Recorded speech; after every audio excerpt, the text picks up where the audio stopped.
undoubtedly garner the most attempts by academics the world over to explain the ancients' methods for construction. Plucky, tenacious, and brave as they may be, they struggle and fail time and time again in providing the proof to their claims. The burden of proof, clear to more than ever before, sitting firmly at their feet. We wait ever patient for the answers from those who claim to have established all the facts. The exposure of their glaring lack of evidence or any explanation finally revealing just how shaky and fund-infested this paradigm, or rather agenda, is. Yet we see the continuation of their claim that they were built by the Egyptians, even in the face of such a factual and logical opposition. Yet luckily for us, although the Great Pyramid's phony construction may now be etched into everybody's heads, as being built block by block, with ropes, whipped slaves, and rolled across logs, all thanks to this historical propaganda forced down our throats since childhood. Ancient Egypt also contains the smoking gun in regards to just how advanced this now lost civilization's stone-cutting technologies actually were. Not only in their ability to cut such stones, but indeed move, lift, and work with them, perfectly placing them upon one another, often of enormous sizes and with astonishing accuracy. These structures never requiring the use of mortar, perfectly aligned, perfectly built, and still standing thousands and thousands of years later. The unfinished obelisk, along with the many other megaliths we share on our channel, such as that of the toppled obelisk of Axum, or even the gargantuan blocks in Yangshan, many thousands of tons in weight, we feel, all clear evidence of the same civilization.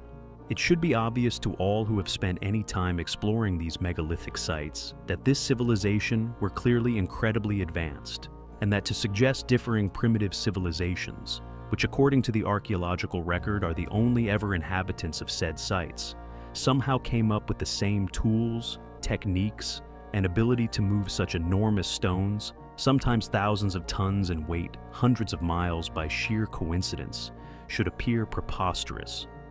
Although some areas of Aswan Quarry exhibits the same diagonal tool marks as those found throughout Japan, China, Petra, and so on, the tool marks found upon the unfinished obelisk are some of the clearest scoop marks still visible anywhere on the planet. This ultimately due to the particularly extraordinary density of pink Aswan granite. Yet this civilization somehow seemingly scooped the granite as if it were ice cream.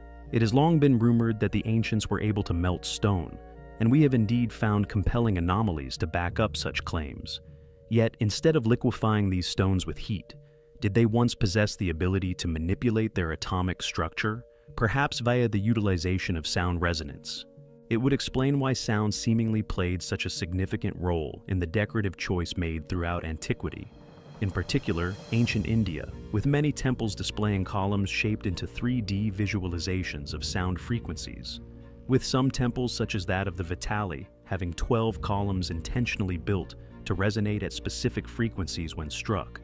Could these ancient stone-cutting tools not be cutting at all, but instead literally altering the stone's atomic structure? Everything within the universe is built on frequency. Every solid object simply created via the frequency of our dimension. If you change the frequency of something, it would vanish. Perhaps the many false doors we also find throughout antiquity were indeed portals. Perhaps the ancients mastered not only the manipulation of atomic frequency, but the successful synchronization with an entirely different dimension. Yet, I digress. I am beginning to suspect that it is not a matter of revising the many sites here upon our planet that will unravel how they achieved such feats, or just to what extent they had unraveled the secrets of the universe, but rather a case of our own technological development and our own understandings. Only then will we realize that they knew it all along. It is a journey which we find highly compelling. Along with the many other unexplainable feats, undoubtedly left by a highly advanced, highly capable lost civilization, there are the countless examples of extreme precision stone cutting. Not only is this remarkable past capability visible in their many stone walls and fortresses alike, but also in their exquisite artwork. If we look upon the statues of ancient Egypt, for example, the symmetry, along with the proportional precision present within their statues, is not only perfection personified, but unquestionably far too advanced for the so-called academically claimed builders to have achieved. According to the academics, along with their subsequent supposed accurate writings, these extraordinary feats of artistic perfection were somehow created by a group of individuals who were merely equipped with copper tools. Not only is this claim clearly ignorant of reality, but to create such works of symmetrical accuracy was unquestionably the work of a group of individuals far more advanced than even that of the Victorians, let alone those who thrived along the banks of the Nile more than 3,000 years ago. Not only is this precision present along the Giza Plateau, but it is also found at ancient sites all around the world. Masterfully created statues and structures, often carved straight out of stone bedrock, with such vision and artistic prowess that many now presume that the individuals capable of such feats must have had advanced machinery at their disposal. Most of ancient India, for example, is created with such delicacy and exactness that we today could only accomplish the same with the utilization of modern machines. Furthermore, many scholars and independent researchers, even a number of highly recognized academic Egyptologists, have reluctantly concluded that many of the basalt, gypsum, and other vases shaped from extremely hard stones, and indeed a number of multi-ton sarcophagus lids, were indeed turned into the shapes we see them as today, on some kind of ancient, enormous lathe. This conclusion is made regardless of the fact that to create such enormous stoneworks on a lathe would have undoubtedly been out of the realms of capabilities for those who are currently claimed as their creators. Not only do the ornamental artifacts of Egypt and much further afield strongly indicate machined working, but there is also overwhelming evidence of these same machines reminiscent of modern stone-cutting equipment present all over the world. Yet, conveniently, it is quietly ignored by the same individuals who have supposedly unraveled the history of these sites. Pumapunku, Giza's basalt floor, other areas throughout Giza, Peru, Malta, the list goes on. All these sites not only indicate an advanced, highly capable constructor, but also possess countless marks that, as of yet, we can only explain logically as having been left by precision, quick rotation, stone-cutting machinery. They are yet another overwhelming collection of evidence, which not only flies in the face of current academic explanation, but proof of an advanced, now lost civilization, having once been responsible for these sites' construction. They are highly compelling. Our mission over the next few videos is to demonstrate why certain individuals that are currently attempting to claim ancient ruins we so often share on our channel were the work of academia's claimed constructors are not only vastly incorrect, but that they are also being selectively ignorant.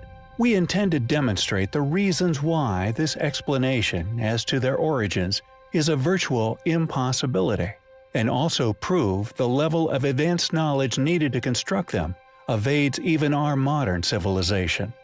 Roman and Greek civilizations undoubtedly contributed tremendous amounts to modern life, be it their technologies or building techniques. Architectural designs and ideas incorporated into structures that have survived millennia. However, there are many anomalous aspects of their academically claimed ruins that not only demonstrate unbelievable skill and precision, but are so advanced as to evade our own current understanding. One of these defining characteristics is undoubtedly polygonal masonry. Randomly shaped or possibly cast stones, with some, for example, found within Sacsayhuaman, reaching far into hundreds of tons, masterfully fitted together, constructed into walls and fortresses, with no utilization of mortars. These often enormous megalithic blocks, somehow placed together so perfectly that not only have they survived countless millennia, but are also earthquake-proof. These stone walls are a demonstration of what can be achieved if one had an astonishing intellect, and indeed stone building capabilities. These walls simply evade modern human explanation. No modern, or indeed any of the well-studied ancient civilizations, have ever demonstrated anything even near to the levels of refinement exhibited within these ancient walls, found all over the globe, yet ignored by academics the world over. How can certain individuals claim that academia's tale of events be accurate, yet seemingly overlook such astonishing feats of ancient engineering? How can one be expected to believe that the cultures currently claimed as having been responsible for such constructions did indeed complete such tasks, when they are, in reality, too advanced an undertaking even for our own modern civilization? As such, continuing to evade explanation. We feel that many of these individuals are merely towing a line rather than attempting to unravel that which they perceive as enigmatic and considerably controversial to their current supposed viewpoint. We feel there is no excuse for a diligent researcher to overlook these achievements when investigating such sites, or indeed attempting to unravel the secrets of our past. We also feel that if one attempts to explain away such sites, or merely overlook such features in favor of academic explanation, it is an indication of conspiratorial motives rather than that of an honest purveyor of discoveries. There are many unexplained features of the ancient world, many of which we intend to share over the coming videos, and if one merely wishes to convey an illusion of all-knowing, they are soon to become unstuck, just like the academia they so mindlessly follow, and we so vehemently disagree with. Due to these deliberate twisting of the facts, they are